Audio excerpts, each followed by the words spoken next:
Super. Hola a tots. Us presentem a la Montse, que és la nostra exponent d'avui. Llavors, un parell d'avisos abans de començar, que no podeu menjar i sobretot els mòbils en silenci, ¿vale? Llavors, si us sembla, comencem. Li dono la paraula a la Montse. Un fort aplaudiment. Hola, què tal? Primer de tot, hi ha alguna Montserrat? Tu. Que no sigui jo? No, en sèrio? És que cada vegada som menys, no? Això, quan tingueu fills, ho heu de pensar. Bueno, em presento. Estava tan nerviosa quan em vaig preparar aquesta xerrada que em vaig fer targetes fins i tot de la presentació, com si no em conegués a mi mateixa, no? Soc la Montserrat de Maison, tinc 26 anys, soc del 97, i tot i que no vaig estudiar periodisme, ara la vida m'ha acabat portant cap al món del periodisme. Llavors, soc articulista al Nacional, soc articulista a una revista cultural que es diu Núvol, no sé si us sona. Faig tertúlia a RAC1 als vespres i què més? Soc editora d'una editorial que es diu Editorial Albada, no sé si us sona. Hi ha un llibre bastant famós que es diu 10 raons per creure en Déu, de l'Oriol Jara, que l'any passat va ser tallerista aquí, i faig edició de llibres. Llavors, per què estic aquí? Una mica com és, perquè de cop i volta mossèn Carlos em va dir vols venir a parlar del teu testimoni? Clar, vaig pensar, el meu testimoni, en el fons, és una cosa una mica despullada. Llavors el que faré és una mica de trena entre el meu testimoni i una mica d'anàlisi de com és ser jove i catòlica en un entorn que pràcticament no ho és, com el meu, i en un entorn laboral que tampoc no només no ho és gaire, sinó que no ho accepta amb gaire esportivitat, diguem-ho. És a dir, dius pel micròfon de RAC1 alguna cosa que s'assembli a algo espiritual i de seguida tens 25 tuits que et diuen de tot i que et pregunten però com pot ser tan jove i tan conservadora? I dius, bueno, és igual, deixem-ho córrer, no? Llavors, el meu testimoni és que no sé si és un concepte que existeixi, però jo no soc conversa, soc com reconversa. O sigui, jo a casa meva em van batejar, vaig fer la comunió, vaig fer la confirmació, però llavors va passar una cosa que és bastant típica que passi, em sembla, fora de Barcelona, que és que quan acabes de fer la confirmació hi ha una mena de desbandada, no? O sigui, jo vaig fer la confirmació en un grup de 35 persones i amb 16 anys estava anant a missa sola. Llavors, aquest sentiment de solitud, no tenia grup de fe, a casa meva són catòlics que la noia que ha anat al lavabo, no és ella. Són catòlics, però catòlics com el catòlic mitjà català, que és, a missa per Nadal, a missa per Pasqua, no? Per estrenar la roba de primavera, que sempre fa il·lusió, i poca cosa més. Llavors, quan van començar a veure que jo, després de la confirmació, això m'ho prenia en sèrio de veritat, els va incomodar una mica. Llavors, va haver-hi un clima una mica hostil a casa meva durant la meva adolescència al voltant de la meva fe. I mica en mica tot això va anar fent sense grup de fe, en un poble, amb els meus pares, una mica incòmode parlar d'això, va anar fent que mica en mica m'anés apartant de la fe. És una manera molt poc honesta d'explicar-ho, perquè en realitat si t'apartes de fe ho fas perquè vols. És a dir, tots els factors externs són excuses que tu trobes per dir, doncs això no m'és prou còmode. I no sé per què m'he fet aquests papers. Sincerament, si no m'estic mirant. El que va passar és que quan vaig decidir-me per tornar a la fe, que va ser arrel de, atenció, un trencament de cor, això és molt típic, vaig haver de fer com una deconstrucció de totes les excuses que jo m'havia posat al meu cap per apartar-me'n. La primera de totes són els prejudicis aliens, que és una cosa que em va costar molt d'entendre, que és que en el moment en què jo, pel fet de ser catòlica, tu exposes el teu codi moral, o d'alguna manera la gent pressuposa el teu codi moral, pel fet de... No cal ni que ho diguis públicament, si la gent intueix que creus en Déu, automàticament projecten un codi moral sobre tu, i llavors es senten amb el dret de jutjar-te. Llavors a mi em costava molt d'assumir que en el moment en què jo intentava jutjar menys a la gent, és quants més prejudicis i quants més judicis precisament estava rebent. Llavors, per cada incomoditat d'aquest... No sé si us ha passat, segur que us ha passat 1000 vegades, algú que us agafa i us assenyala i us diu per ser catòlic això ho fas malament. I penses, i la quantitat de coses que faig malament i que no veus perquè no sóc perfecta. Simplement intento no resignar-me amb les meves equivocacions i mica en mica actuar sabent que no sóc el meu pecat. O sigui, jo peco, però no sóc el meu pecat i per tant ningú ha de venir a assenyalar-me el pecat. A més, hi ha una cosa que és una mica mig d'amor propi, mig de pregària, que és el més important aquí, mig de sentir-se fill de Déu, que és una mica no deixar-se com jutjar pels altres, no perquè no està bé deixar-se jutjar pels altres, que és una cosa que ja sabeu, sinó perquè aquí l'únic jutge és Déu. Llavors, jo anar assumint això mica en mica és una cosa que em va costar molt. Bueno, em va costar tant la primera vegada que em vaig equivocar i vaig dir, doncs, ho deixo córrer i em vaig apartar de la fe durant 4 anys. És a dir, dels 20 als 24, jo crec que vaig trepitjar l'església 2 vegades, perquè al meu poble hi ha una cosa que es diu el Corpus, no? El Corpus, sabeu la festa del Corpus? Doncs és molt maco a la Garriga. I crec que vaig trepitjar l'església per això. Però el sentit com del prejudici aliè sobre meu també en una edat que és complicada, no? L'adolescència al final t'estàs descobrint a tu mateix, estàs descobrint la teva fe, estàs descobrint, no sé, la vocació política, estàs descobrint de tot i t'afecta molt el que pensin els altres de tu. Llavors, el sentit del rebuig aliè de seguida em va servir d'excusa per dir, doncs ja està. Cagada, gran cagada, perquè al final tu prens aquestes decisions, o sigui, tu lliurement prens la decisió d'apartar-te de Déu perquè assumeixes que els costos de seguir-lo són més alts que els costos de no fer-ho. I això és mentida, perquè quan segueixes Déu comptes amb la seva gràcia, per tant no hi ha cost que sigui prou alt per seguir a Déu. Ara sí que necessito els papers, Bueno, he aguantat, però... Sí. Llavors, hi ha algú que sigui com reconvers, com jo? Més o menys? Atenció, mans. Hi ha mans. No sé si us n'heu adonat, però jo quan vaig mirar enrere en perspectiva vaig veure que les pitjors decisions de la meva vida, o sigui, una mica de llista de pros i contres, com a les xiques Gilmore, no? Les pitjors decisions de la meva vida les havia pres lluny de Déu. Llavors, en un moment de trencament d'acord per un noviet i que estàs una mica més sensible i comences a fer una mica de retrospectiva, fas aquesta retrospectiva i dius, bueno, escolta'm, quan va ser l'última vegada que jo em vaig sentir plenament feliç, amb un sentiment de plenitud que anés més enllà de les coses terrenals? Quan va ser l'última vegada que aquest sentiment, a més, va ser una cosa sostinguda? Que no va ser estar contenta perquè m'ha anat bé amb aquest noi, aquesta cita, o estar contenta perquè he tret una bona nota a l'examen, o estar contenta per coses que són més o menys perennes. Llavors, l'últim record que jo tenia d'haver tingut aquest sentiment de felicitat sostingut, fins i tot, sobretot, malgrat les contrarietats, era quan havia estat adolescent. Llavors vaig haver de rebobinar, pràcticament. Una de les coses que m'ha fet més vergonya de venir aquí a parlar és que he pensat, estaràs amb gent de la teva edat que no ha tingut aquest buit espiritual entremig i que per tant potser tenen una espiritualitat molt més madura que la teva, perquè clar, la meva espiritualitat hi ha un esvoranc de 4 o 5 anys pràcticament, però vaig pensar, bueno, és igual, potser hi ha algú que està com jo i segur que l'ajuda. Llavors, a l'hora de tornar a la fe, vaig haver d'enfrontar com una contradicció, i diré aquí de fet el títol del taller, que es diu contracorrent, que és assumir que, o sigui, per què sí, antropològicament estic feta per això, no? Creats per la grandesa, per què costa tant? Per què tot el meu entorn sembla que li molesti? Per què de seguida rebo comentaris negatius quan públicament en un article o a la ràdio o on sigui dic que soc catòlica? O sigui, per què? Per què tan difícil tota l'estona? I ja no estic aquí. Llavors vaig haver d'anar trobant una mica el bàlsam que amorosís aquesta contradicció. Jo em pensava que era difícil, la primera vegada el que vaig pensar va ser, bueno, és tan difícil, millor que ho deixem córrer. I la segona vegada vaig pensar, és tan difícil la contradicció entre el món i Déu, que tota l'estona sembla que m'estravi endavant i enrere, que potser el que he d'intentar és, en comptes de blincar-me al món, blincar-me a Déu i veure si fent això puc ser millor pel món. No sé, una cosa una mica de flipada, és que la frase d'aquí també és completament de flipada, però en aquell moment ho vaig pensar així. Llavors, no sé què estic dient ja. Bueno, sí, la segona incomoditat que vaig trobar per dels prejudicis és que el respecte a la religiositat és una cosa molt superficial per la gent que no és religiosa o que no té cap testimoni al seu voltant que sigui religiós.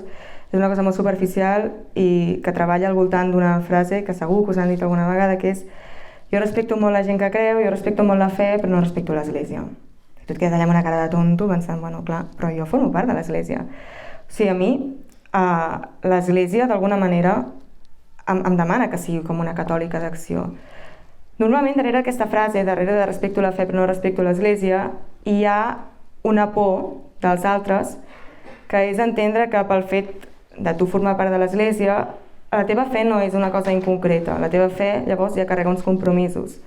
Llavors la persona que tens al davant està assumint que la teva fe afecta el teu comportament. Llavors per això d'entrada posen la barrera de jo respecto la fe, si és teva, però no respecto l'Església, que és com dir, si afecta d'alguna manera alguna cosa que no sigui interior teva, jo això ja no ho respecto. Clar, llavors quan jo vaig fer una mica la intentona de tornar a creure, no? Primer íntimament, llavors vaig tornar a missa, llavors al cap d'un any vaig anar a confessar, que és una cosa que si fa molt temps que no et confesses sabreu que és una cosa que fa una vergonya tremenda, et poses allà i repasses tot el que fas malament amb un senyor que a vegades no coneixes al davant i dius, bueno, si no veus la part espiritual és una cosa que fa moltíssima vergonya, però ho vaig fer i ara ho faig moltíssim, de fet ara quan sortim hi ha confessions i jo hi aniré. Però una mica és això, no? De cop i volta, si senten que formes part de l'Església, posen una barrera, perquè l'Església et demana ser catòlic d'acció, no et demana només pregar, que és una cosa que cadascú fa quan vol, sinó que et demana una mica que la teva religiositat interpel·li la gent que està al teu voltant. Aleshores, per vèncer una mica això, que en realitat tot es podria acabar com dient, m'és igual, que pensin el que vulguin, que diguin el que vulguin, però sí que és veritat que són coses que van ferint, sobretot quan ho reps de gent que assumeixes que són les teves amistats, per exemple, o un cercle més o menys íntim en una festa, jo què sé. Llavors a mi el que vaig intentar fer va ser el procés de, precisament si l'Església m'està demanant que jo sigui una catòlica d'acció i aquesta conversa s'està donant perquè l'altra persona està entenent que sóc una catòlica d'acció, doncs ho penso ser. Aquesta conversa és una oportunitat perquè jo evangelitzi, entre cometes, o t'expliqui la meva experiència, perquè al final si expliques les coses d'una manera més o menys íntima, la gent acaba connectant. La gent té molta curiositat per saber què hi ha al darrere d'algú que creu en Déu, perquè com que no s'ho poden imaginar, com que és un treball que no surt de la imaginació, sinó que va més d'un fons espiritual, la gent de seguida pregunta. Malgrat tot, hi ha un dels, no sé si diria que és un dels problemes, però una de les conseqüències de sentir que constantment estàs xocant amb el món per la teva fe, i mira que vivim a Catalunya i que és una cosa que se suposa que no hauria de ser contracultural, perquè al final la nostra cultura està completament amarada de la religiositat, però en el fons acaba sent contracultural, no? I tu vas sentint que et xoques contra el teu entorn, contra aquesta persona nova que acabes de conèixer, contra Twitter, contra els meus articles. De vegades entrava al blog i hi havia uns comentaris que pensava, Verge Santa, si només he dit aquí que és Sant Jordi, visca Sant Jordi, m'entens? Perquè això una altra vegada. Això el que acaba produint és un perfil de catòlic que és el catòlic enfadat. Hi ha catòlics que estan molt enfadats perquè només saben mirar-se al món com a través d'allò que va malament al món, que és una manera una mica injusta de mirar-se al món perquè al món hi ha molt de bé. Però alhora és un sentiment que és vàlid, o és una actitud que és més o menys vàlida, perquè sí que surt d'un sentit de fer justícia. El que passa que si en el sentit de fer justícia, no? En el sentit d'arreglar el món, tu perds l'alegria, o perds l'esperança, o perds l'optimisme, acaba sent el perfil de catòlic enfadat. I aquí és on entra la confrontació, no? Els catòlics estan enfadats, els altres són uns intolerants i per tant no ens trobem. I al mig d'aquest no trobar-se queda gent com jo, que ve d'un entorn que no és catòlic, que veu que potser a l'altre costat s'estan radicalitzant molt les coses i no sap com entrar-hi, que veu que evidentment a l'altre costat res del que vingui del món del catolicisme és ben rebut i que és al mig pensant, però tot això no anava d'una altra cosa. Per què de cop i volta estic aquí?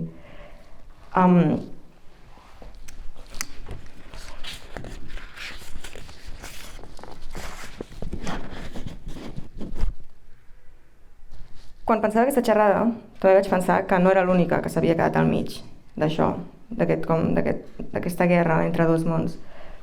Al mig d'això s'hi ha quedat... A veure quina edat teniu. Sí, hi ha gent més gran, pensava que hi hauria gent més jove també, diuen que sí per allà al darrere. La gent més o menys de la meva generació, una mica per sobre, una mica per sota, que em sembla que és la grada jove d'aquí, està molt trista. La gent de la meva generació està molt trista. És gent que en general és desconfiada, perquè l'han ferit tant que els costa confiar. Com que els costa confiar, no saben tenir compromisos, perquè assumeixen que de seguida, el dia que es comprometin, els feriran. És gent que en general està insatisfeta, perquè els hi van prometre un alliberament sexual que els faria sentir triomfadors i que a l'hora de la veritat et fa sentir un fracassat. els van dir que tenien aquesta feina o que tenien tants likes o que tenien el que fos, coses explosives de seguida però fugisseres. Sembla que ens hagin dit que si tenim tot això serem feliços, no? I a l'hora de la veritat ens hem trobat que no és veritat, que si no tens la capacitat de comprometre't amb coses fondes, hi ha aquest sentit de la felicitat sostinguda del que parlava al començament, no existeix per tu. Llavors de seguida et gastes, no? Llavors és una mena de roda. És la roda del pecat, en realitat. Com més buit et sents, més peques, perquè més necessitat tens d'omplir el buit. Però com més peques, més et buides. Llavors, hi ha un moment que hi ha alguna cosa, tinc un amic que sempre diu, has de sortir tu a buscar Déu, perquè si no surts tu, Déu et troba. I quan et troba, i et troba ell, no mola. Vull dir, perquè et troba. Et troba amb alguna cosa que fa que tota aquesta buidor toqui os. Que se't mori algú que estimes, que se t'ajuntin moltes males circumstàncies de cop i volta, que et deixi la teva parella, que, no? O sigui, trobar-se amb Déu perquè ja arriba un punt que dius no puc més. Per decisions meves lliures o per circumstàncies de la vida estic al límit i he de tornar a alguna cosa que em doni almenys la fe o la tranquil·litat de navegar en barca aquesta vegada. Una cosa molt bonica que fa Déu és que t'ensenya a prioritzar, no? Precisament perquè t'ensenya a identificar el mal. Llavors, el record que jo tinc de quan vivia sense Déu és que com que no sabia identificar el mal, tampoc sabia identificar el mal que feia els altres. Podeu imaginar-vos que quan em vaig reconvertir vaig haver de fer una assumpció de culpes brutal de tot de coses que no m'havia donat que feia. Però ordenant aquestes prioritats i aprenent a identificar el mal,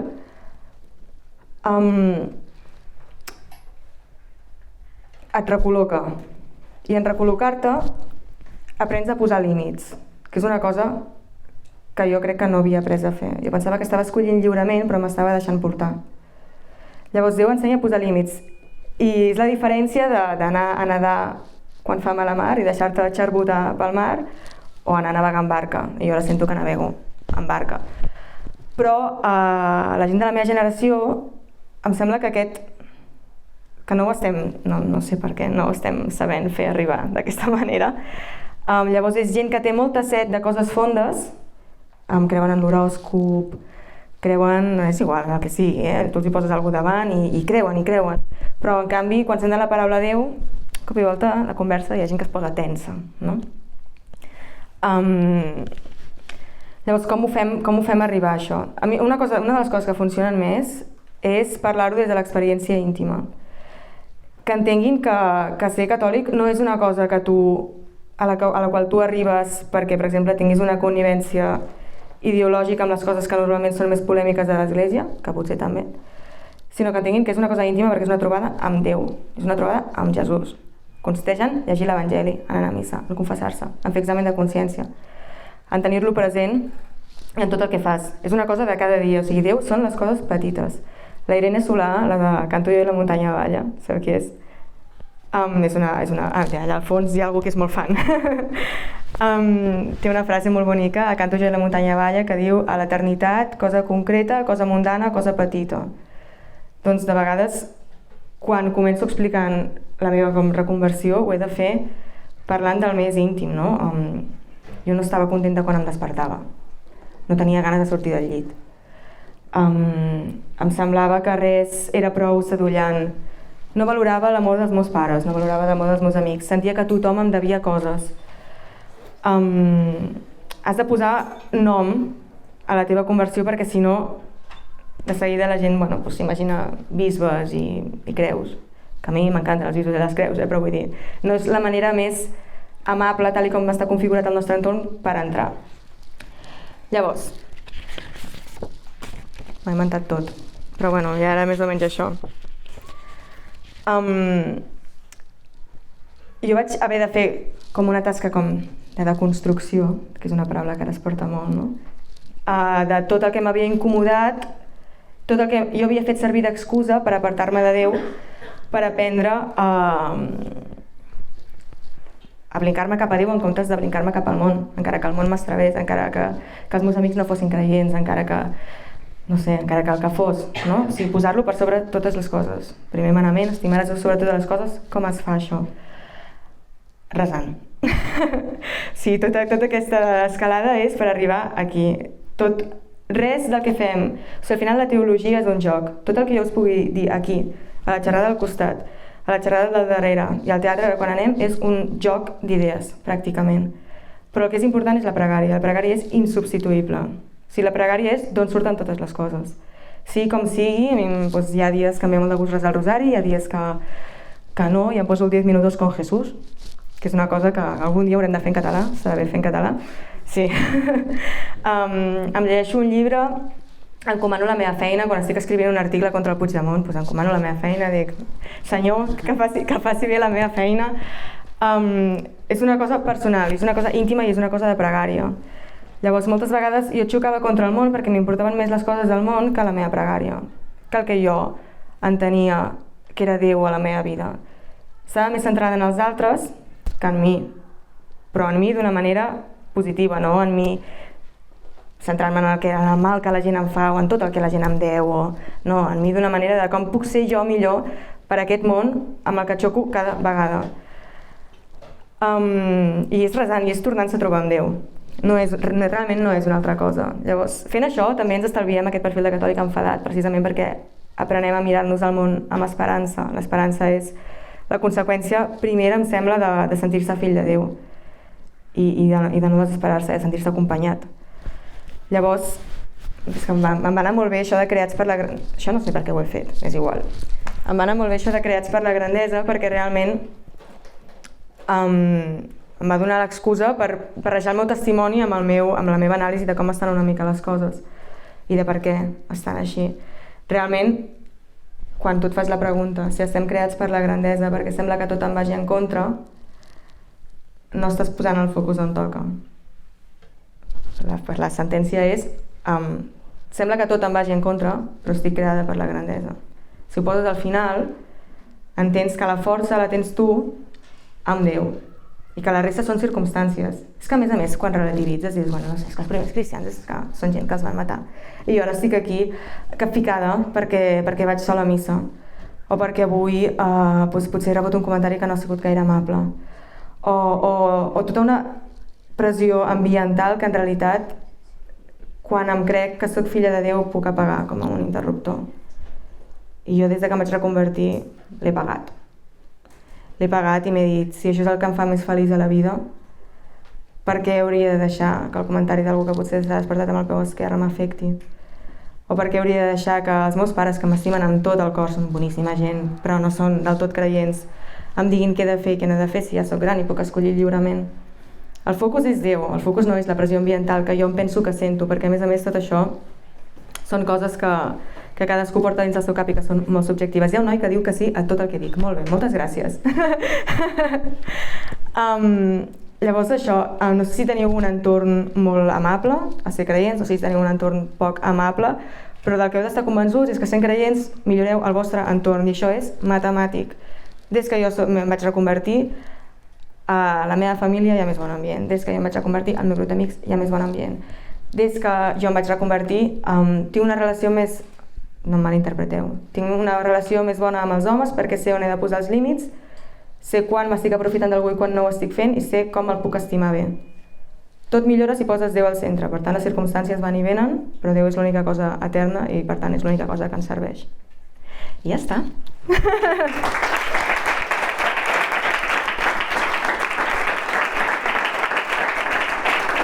I ara ve un moment que em fa molta vergonya, que és el moment de les preguntes, per tant, sisplau, feu preguntes, perquè si no es farà un silenci aquí sepulcral i serà molt incòmode. Jo vaig a beure aigua perquè us ho penseu, tal...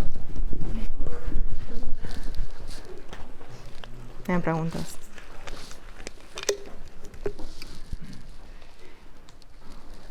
Us esteu pensant les preguntes?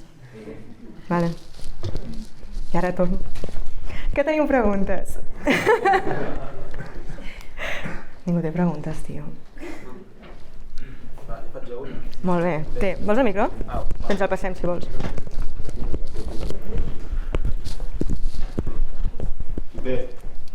has dit que una cosa que ens havíem promès i ens ha decebut és això del descobriment de la sexualitat.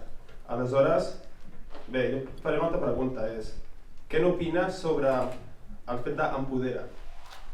D'aquest sentiment que diu a la dona que bàsicament faci cert tipus de carreres per tal de fer-se valer. A veure, un moment. O sigui, la dona ja val, no cal que faci cap carrera, no cal que faci, o sigui, que faci el que vulgui la dona, que ja val. El tema és que sí que és veritat que quan ens diuen empodera't, moltes vegades posa el focus en la sexualitat, quan moltes vegades el focus de la desigualtat, estem canviant de tema radicalment, però és igual, el focus de la desigualtat home-dona no rau tant en el sexe, sinó que, de vegades també, sinó que rau més en posicions de poder a la societat. Llavors, el que és fal·laç de l'eslògan empodera't és que et diuen empodera't i s'estan referint la majoria de vegades intrínsecament al sexe. El que t'estan dient és, perdó, folla com un home. I el que els hauríem de dir als homes és, potser el problema el tenen ells. Potser el problema és que estem basant el poder en una cosa que en realitat, si no es produeix en uns termes concrets, no empodera. No, això aquí ja estic parlant de la meva experiència personal, però és el que he parlat abans de la lògica del pecat. Tu penses que empoderar-te és perseguir follar molt, perdó per la paraula, però en realitat cada vegada que folles més, cada vegada sents que tens menys poder.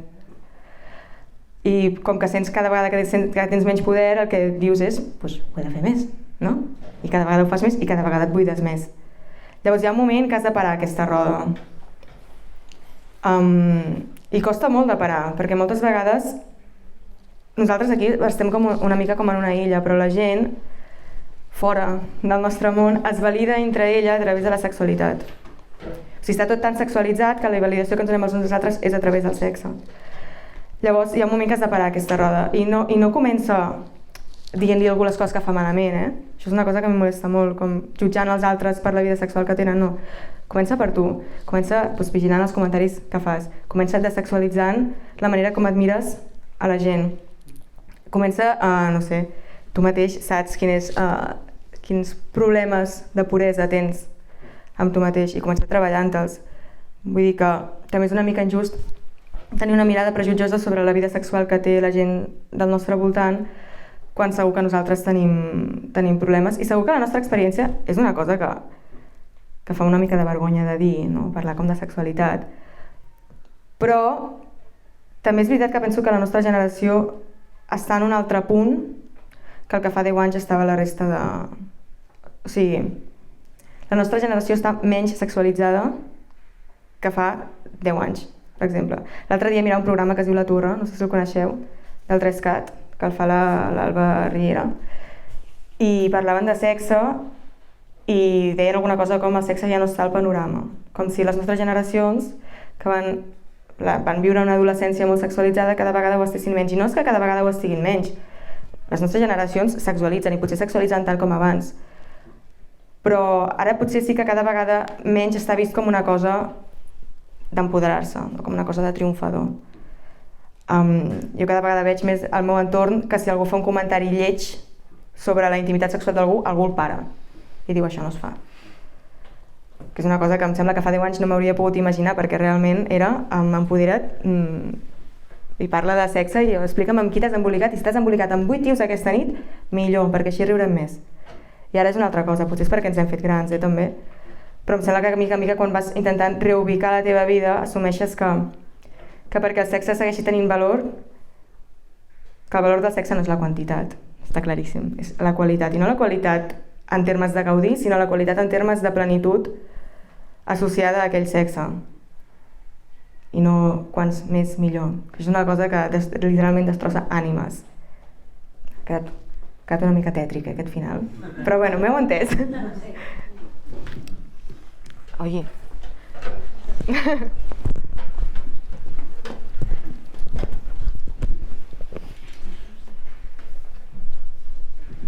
No te'n vagis. És que Adéu. Vale. És que ja no li diré grossa, però el debat que ha de fer el feminisme no l'ha de fer l'home ara. Vull dir, la dona ja s'ha deconstruït, ja, diguem, hi ha fins i tot teories del gènere, tot això del gènere queer, però ara no és l'home heterosexual el que s'ha de mirar cap a ell mateix i com viu de manera natural la seva sexualitat i fer-ho amb molta simpatia amb la dona. Moltes gràcies.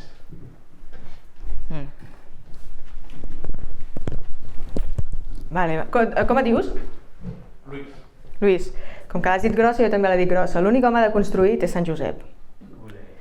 O sigui, no hi ha home deconstruït que el valgui. Normalment aquest discurs de la deconstrucció serveix perquè els homes guanyin validació davant de les dones, que ara són feministes, i fins i tot en treguin un rèdit sexual. És una cosa que passa molt en cercles tipus assemblees de barri, ateneus populars, que és que mires un home i dius, aquest tio està molt deconstruït, i a les noies els agrada més. I què fa el noi deconstruït? Aprofitar-se del rèdit sexual que pot treure de la seva deconstrucció. És literalment així. Llavors, no hi ha homes deconstruïts. O sigui, els homes no s'han de deconstruir, els homes s'han de construir bé.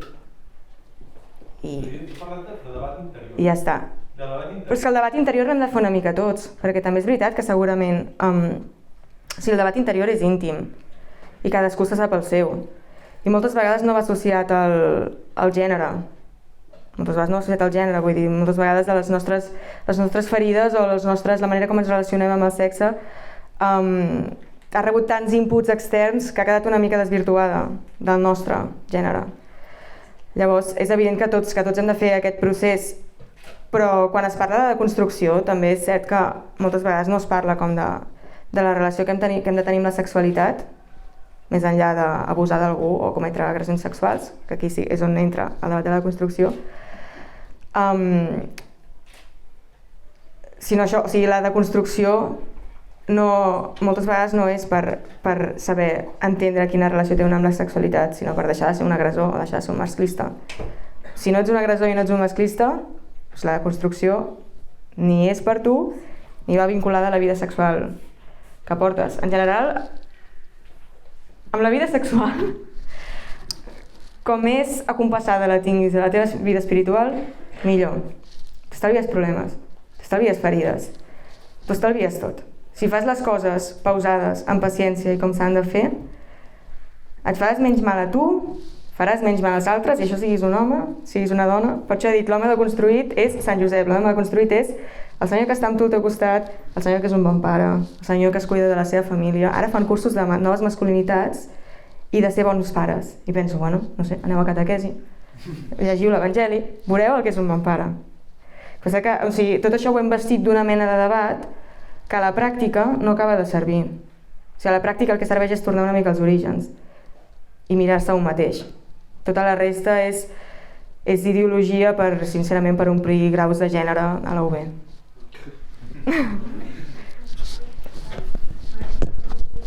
Qui anava primer? No sé. No tenim gaire temps perquè s'està acabant. Ai. Qui ha aixecat la mà primer? M'estic posant nerviosa. Té. M'estic sortint una mica del tema, però... Bueno, és que ells també han agafat el tema i han dit, bueno, el tema ja és una mena de...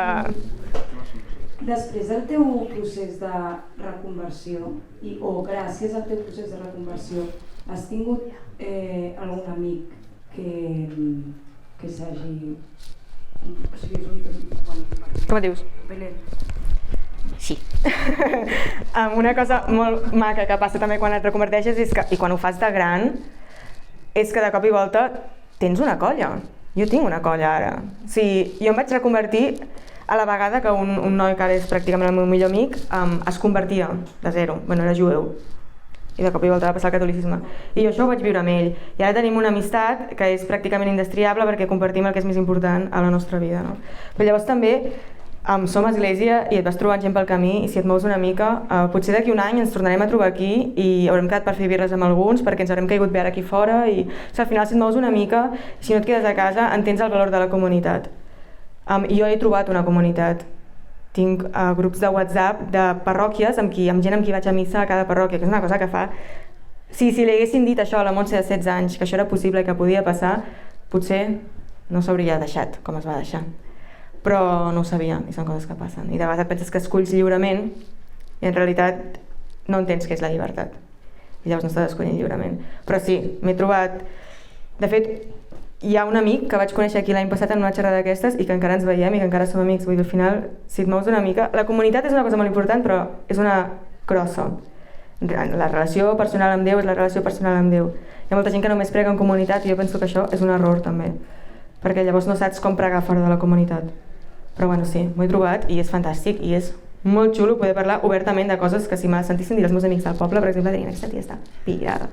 Però si tens gent que parla una mica la teva llengua, que és la llengua de la fe, doncs t'hi trobes bé i t'ajuda a treballar. I com ho fas per agrupar els teus amics que igual no estan a prop de... Viure amb naturalitat. O sigui, l'altre dia, de cop i volta, els meus amics, que vam anar tots a una escola cristiana concertada, no sabien què era la Pentecosta, no? I vaig apretar la meva Voldam i vaig dir, ara parlo jo. I els hi vaig explicar què és la Pentecosta i per què servia. I al final la gent sí que té curiositat. I la gent té el buit que jo sentia quan no estava a prop de Déu, la gent el sent cada dia i no sap on buscar. Jo vaig saber on tornar, però la gent no sabia, la gent no sap on tornar. Llavors, si tu vas donant pistes i sobretot si veuen que per tu és un bé, la curiositat es pot transformar en inquietud i la inquietud en misteri i el misteri en Déu. Llavors, tu has de servir perquè el teu testimoni obri les portes a que aquesta curiositat es pugui transformar en altres coses fins a arribar a la fe. Per això també és tan important l'exemple i per això també em dolia tant el prejudici dels altres, perquè pensava que no estic donant un bon exemple. Fer així, saps? Però un bon testimoni no va de perfecte ets o com d'imperfecte ets, sinó que moltes vegades va de l'alegria amb què expliques el que Déu és per tu a la teva vida, malgrat les teves imperfeccions, i que vegin que no estàs trist i que no et resignes. La gent s'acosta. Si tu parles obertament i amb naturalitat i sense jutjar la manca de fer l'altre, la gent s'acosta. Hem de xapar? No, hem de xapar.